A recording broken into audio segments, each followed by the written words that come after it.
Game එකෙත් මට බය හිතෙනවා යකෝ. මේ ඒරියා ගැන සෙට් වෙන්නේ නැහැ. ටෝච් එකක් තියෙනවා. ගත්තා. අප්පෝ ටෝච් එකක් දුන්නා.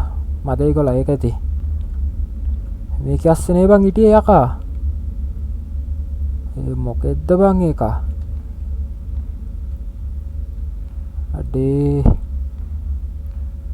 කවුද බං සිරාට?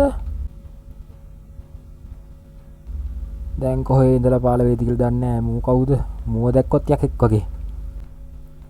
මේක මොකද්ද? මේ මොකක් ටූල් එකක් තින්නන්න මේක ඇස්සයක් තියෙනවා මොකද්ද? කොහේ හරි ඉඳලා එකෙක් පහත් වෙනවා. දොර ඇරියට පස්සේයි. දොර ඇරිය දොරෙන් එහා පැත්තේ ඉඳලා ඒ දෙකෙක් හරි. කො හරිමකෝ